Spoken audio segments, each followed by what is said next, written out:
So welcome everyone. I'm Beth Rebay, and I'm the host of the Civics Project and also the Director of Repair, which is sponsoring the Civics Project.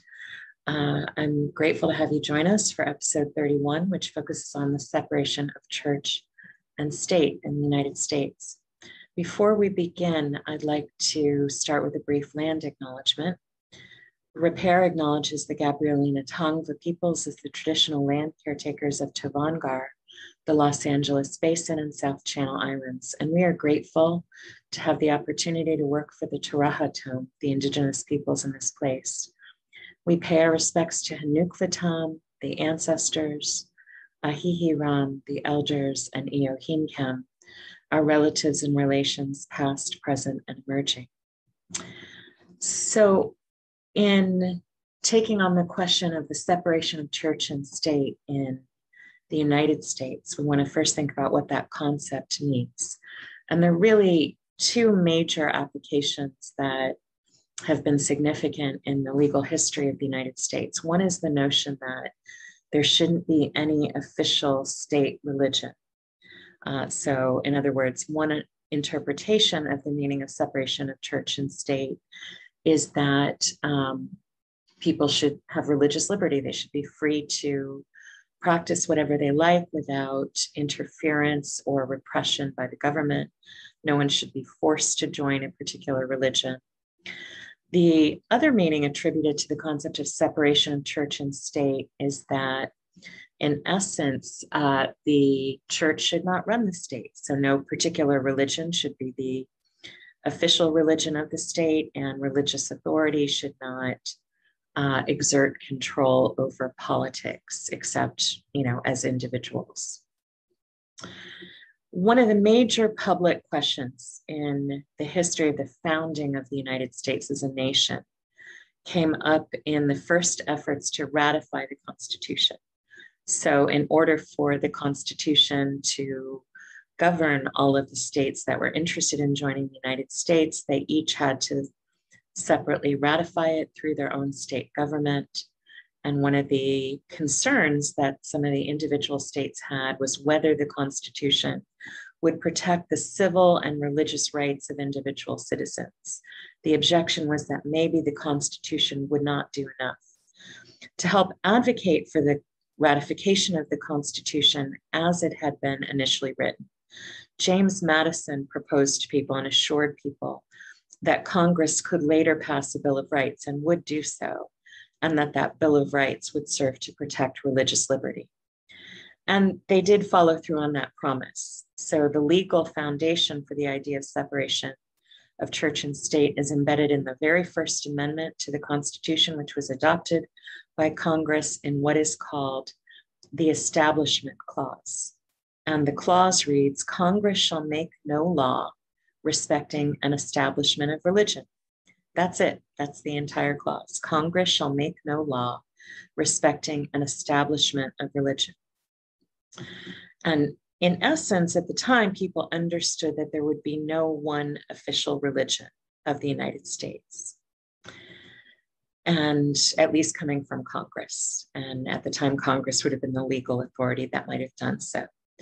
The historical record tells us some other interesting things. It tells us that a number of the founders of the United States were concerned about the danger in integrating the church into government. So for instance, James Madison again, and also Thomas Jefferson, both were involved in an effort to separate the Anglican Church, which had been the official church of the colony of Virginia, from the state of Virginia.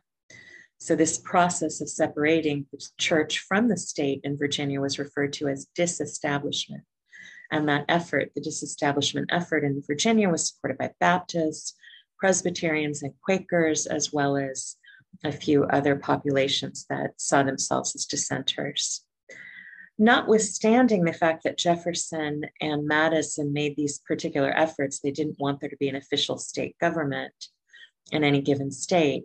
They also certainly blended Christianity into their own governance. So Jefferson, for instance, signed legislation to send religious ministers to minister to Native communities to try to convert them.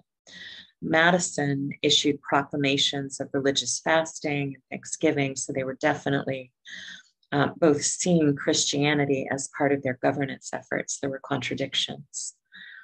But the desire for separation at the time didn't go one way. So it was partly about people in government and citizens being concerned about their religious liberty. It was also coming from within the church. The church actually wanted some separation at the time. And their concern was that they wanted the church to remain independent of politics for the church's sake. In other words, they were worried that if the church and the government were integrated, that political corruption from the government could contaminate the faith. So they felt like politics would corrupt religion, and therefore it wasn't as simple as just politicians saying we should separate the church from the state. It was also the church saying, we don't want politicians controlling the internal functionings of the church. So that pull for separation was coming from at least some parties on different sides. There, as noted, there was never a total separation between Christianity and the federal or state or municipal governments. And the influence of Christianity was built into legal proceedings, into currency. Think of "In God We Trust" in the money, swearing on Bibles, in legal events and hearings, national holidays, which were explicitly Christian, and some political campaigns. So all of these were starting to manifest in the early post-Revolutionary War period. In this time period, the notion that the United States was a Christian country was as uncontested as the notion that real Americans were white Europeans. So I want to make really clear that in its inceptions, the idea of separation of church and state was never intended to say that this should be a fully religiously pluralistic country. If you had suggested to folks, for instance, that there should be welcome or an open door for Islam, folks would have found that outrageous and would never have seen that in the late 18th or early 19th century as the intention of the First Amendment. And we also want to think about, like, where did the anxieties about religious liberty for Christians come from? And they were basically grounded in collective historical memory, both of the colonial period in the United States, but also in the histories and practices still going on in Europe or during the colonial period, which were manifesting in terms of European conflicts between which sect of or which denomination of Christianity would have domination over particular nation states. So England, for instance, which obviously had a tremendous influence in the colonization of North America, of Turtle Island, as Indigenous people called it and still do. England, for instance, had been going through these histories of very violent conflicts, depending on who was in power, over the dominance of Catholicism versus various strains of Protestantism, which sometimes would result in torture, forced conversions, people being burned, incarcerated, right? So the colonists from Europe carried in the stresses of having to fear that one's religious practice might be persecuted, and those were sometimes replicated in the colonial period. So we can understand why these white European Christians wanted to be sure, like, I can practice the Christian faith that I want to without fear that the government will kill me, force me to convert, jail me, or otherwise persecute me. So essentially, the new American citizens wanted to ensure that their various types of white and Anglo-Saxon Protestant faiths would be protected from state suppression. There's little, if any, argument that the Establishment Clause in its 18th century inception was intended to protect anyone else. As noted, it would have been outrageous to people to suggest that the United States should be welcoming and inclusive of Islam, Buddhism, Judaism, and the idea of separation of church and state never served as a bar to persecution of indigenous people's spiritual practices. So there were still all sorts of state-sponsored efforts to either affect the conversion of indigenous peoples or to persecute their own faiths. In the 20th century, however, the meaning of the Establishment Clause began to get more attention and to shift in the federal courts. And this was partly because the racial and religious makeup of the US population was continuing to shift. So a particularly important date was 1947 and in a case entitled Everson versus Board of Education, which was one of the first of a series of cases about religion in schools. The Supreme Court held that the Establishment Clause of the First Amendment is a protected due process right. And for those who didn't catch our recent episode on due process, what this means is that if you have due process protections under the 14th Amendment to the Constitution, the state should not interfere with your rights. So this 1947 case said the First Amendment right to religious liberty under the Establishment Clause is one that the state should not interfere with, and that applies also to state and municipal government. So before, it had mostly been interpreted to what the federal government could do. But this 1947 case said that states, local governments also need to respect religious liberty and to reflect that in the applications of their own laws. So the Establishment Clause continued to be interpreted in court cases involving public schooling, as I mentioned. And then in 1971, the Supreme Court again heard a major case called Lemon versus Kurtzman. And the court had to consider in this case whether it was okay for government money to go to fund private religious schools. And in order to consider this question, the court developed a test which came to be known as the Lemon test, because the case's name was Lemon versus Kurtzman. So the Lemon test basically said to figure out whether giving state funding is unconstitutional in a religious context, you have to comply with a few rules. One, the law which is providing the funding has to have a secular legislative purpose. So the law might be to, let's say, fund math and science, right? So its purpose wouldn't be to fund religion. It would have some other secular purpose.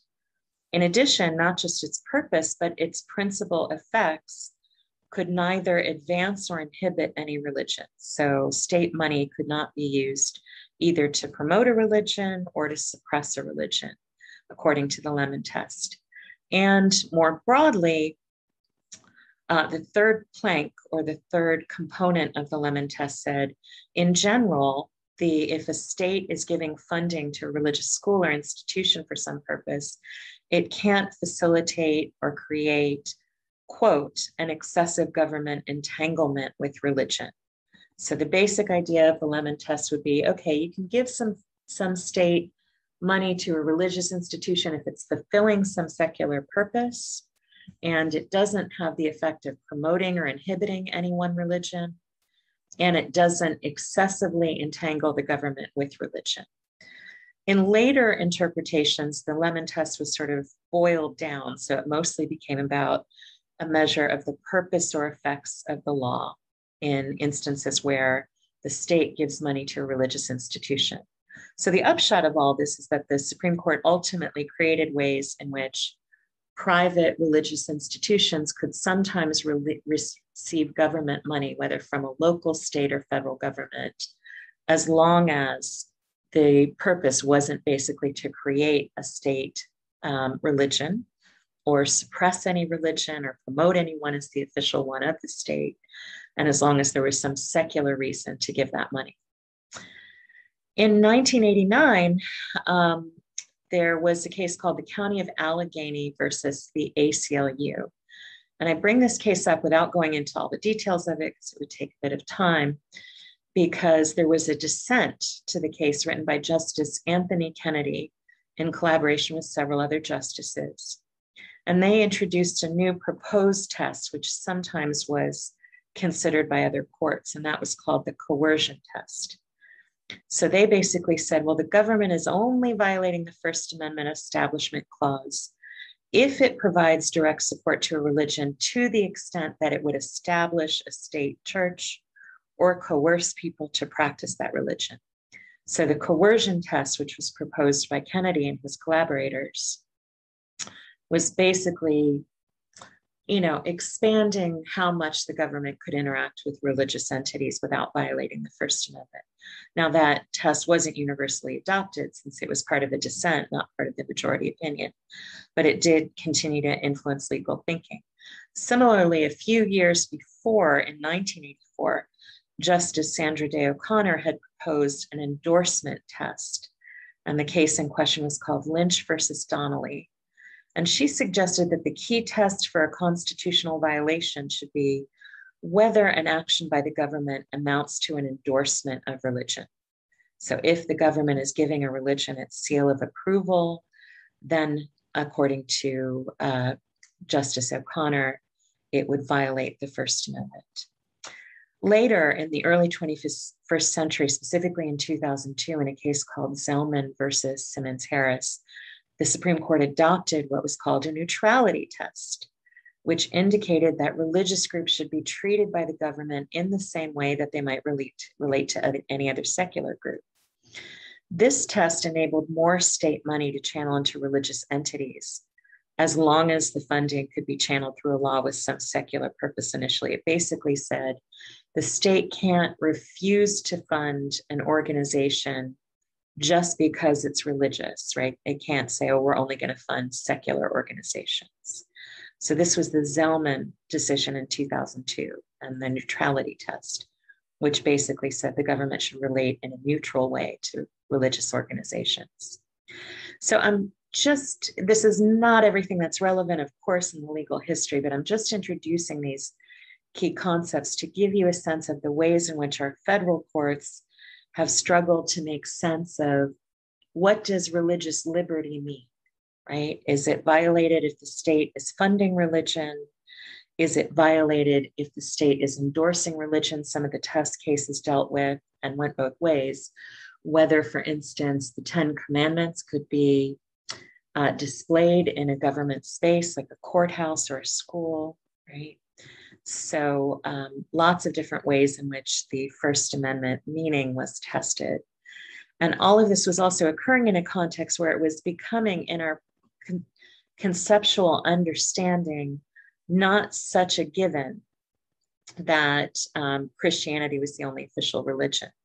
So particularly when the civil rights movement came to bear, equal protection law under the 14th Amendment started to be understood as prohibiting discrimination on a wider range of bases, which could include religion. But also the civil rights era explicitly introduced new frameworks, new federal laws, which included religion, which precluded religious discrimination. And these helped to expand civil rights protection, anti-discrimination protections, even where the Constitution might not achieve it, for non-Christian religions. And this also then acted to kind of strengthen existing constitutional protections for religious liberty. I want to talk about two major developments that I think have shaped this question or will shape this question in the 21st century. So one was September 11th, 2001, and the backlash on the part of the state and many private persons after September 11th against essentially anybody who was a Muslim or who was perceived to be Muslim or like a Muslim, including people who, for instance, were of other faiths, but were Sikhs and wearing turbans, for instance.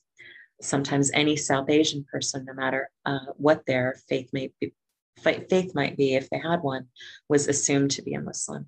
So anti-Muslim racism, also known as Islamophobia, shifted our legal system because it created bodies of law in which what would have been understood as overt religious discrimination was allowable as a form of essentially racial/religious profiling of Muslims from the Middle East or anyone who was suspected of being in some way associated with Muslim terrorism.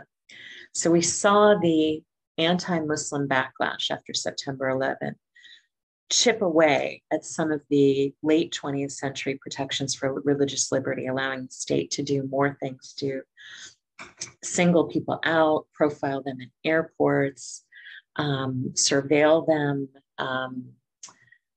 target them for particular kinds of religious activity. So all of these things became more socially acceptable, right? Racism and fear of Muslims since 2011 in particular, though of course some of it was strong and pre-existing in the United States, shifted the legal landscape partly through the Patriot Act, which some of you may remember, but also through court cases, which essentially held up the legality of violating Muslim religious liberties in the name of preventing terrorism.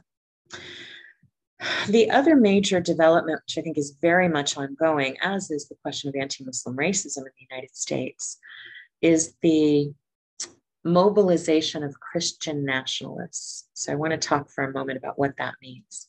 A Christian nationalist is someone who would like to revert back to our 19th century, 18th century, then early 20th century conception of the First Amendment, in which there was not any presumption that the United States was non-denominational, and it was understood that the United States should be a country of Christians.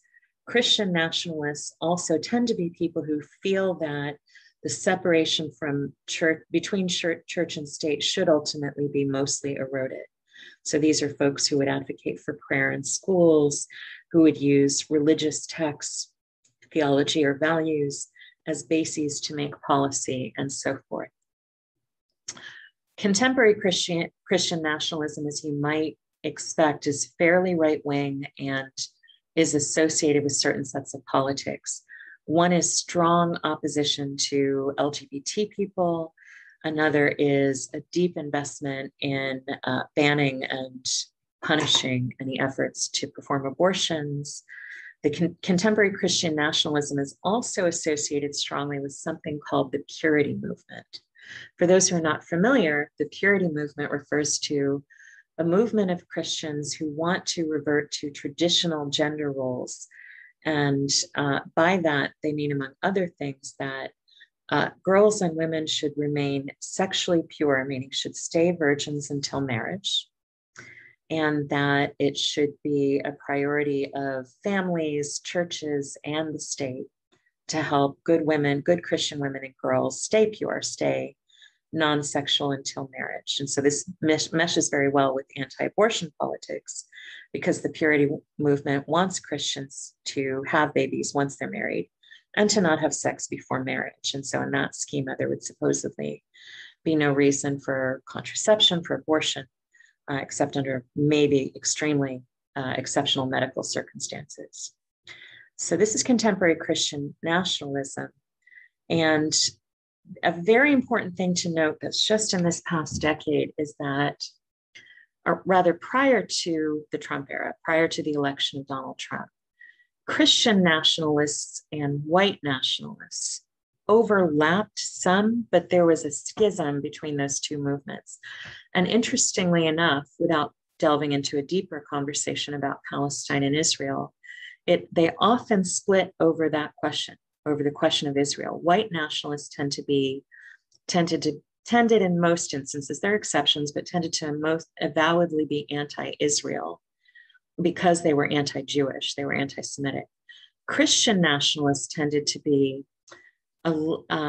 adhering to Zionism. They liked the idea of Zionism and a Jewish religious state because it fit with their theology. So while they wanted the United States to not be inclusive of other religions, included Judaism, they were supportive of the existence of the state of Israel and of the suppression of Palestinian Muslims, because Christian nationalists tend to be very anti-Muslim.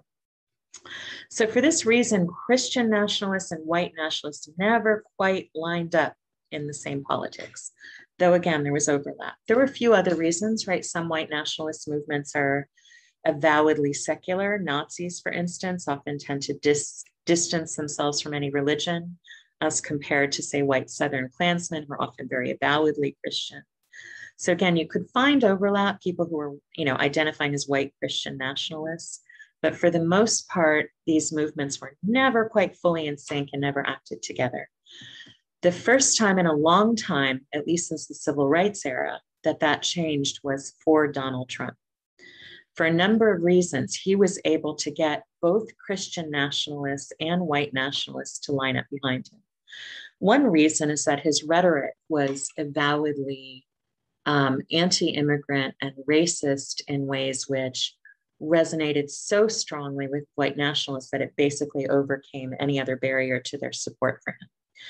Once Trump chose Mike Pence, which I think was quite strategic on his part, as his running mate, he signaled to Christian nationalists that he was also their candidate, because Mike Pence is very clearly a relatively powerful public figure who is very openly associated with Christian nationalism. And he started to see, once Trump and Pence took office, the presence of more white nationalists, Christian nationalists, more white nationalists too, but Christian nationalists as key political figures. A notorious example would be Betsy DeVos. Many folks don't realize that she is also an avowed Christian nationalist, and would meet regularly with Pence and other Christian nationalists in government. And so it was very significant, given our history of contestation about the separation between church and state in our courts playing out around public schools, that she was named Secretary of Education. So we're in a moment right now that's really different from any other in our history, in the sense that on the one hand, we've got the legacies of the civil rights movement, which have made inroads in our federal law. On the other hand, we're seeing a reunification, not total, but more than we have had, of Christian nationalism and white nationalism in a way that hasn't been true in past. And it brings us to, I think, a critical question to close today's discussion for the Civics Project, which is, what does all this mean in our federal courts?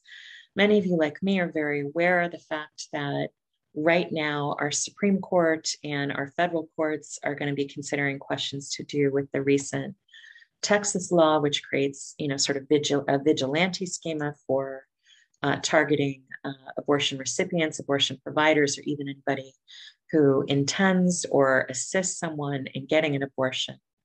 And this, law very much reflects very classic Christian nationalist politics. And we're having to contemplate the fact that our Supreme Court has signaled that they're in quite a number of ways, including in their, including in recent appointments, that our Supreme Court has signaled that they are prepared to essentially overturn Roe versus Wade. And some of them are certainly indicating that they are not feeling particularly bound by prior precedent. In addition, the court now, the far right members of the court, such as Clarence Thomas, Neil Gorsuch, I would say Antonin Scalia as well, and I think it's going to prove true for Brett Kavanaugh and Amy Coney Barrett. These are folks who identify with the idea of, at least several of them, identify with the idea of constitutional originalism. So feel free to go back and listen to our episode from earlier this year on the Constitution. But the idea of constitutional originalism refers to the notion that one should interpret the Constitution based on the intentions of the founders. And there's very little argument that in the late 18th century, the founders intended for the Establishment Clause to protect anything other than Christianity, or intended that Christian values should not guide the application of laws. And so if you are a constitutional originalist, you would be much friendlier to saying, hey, religious aims and morals, as long as they are, not confined to any one Christian denomination, can drive policy.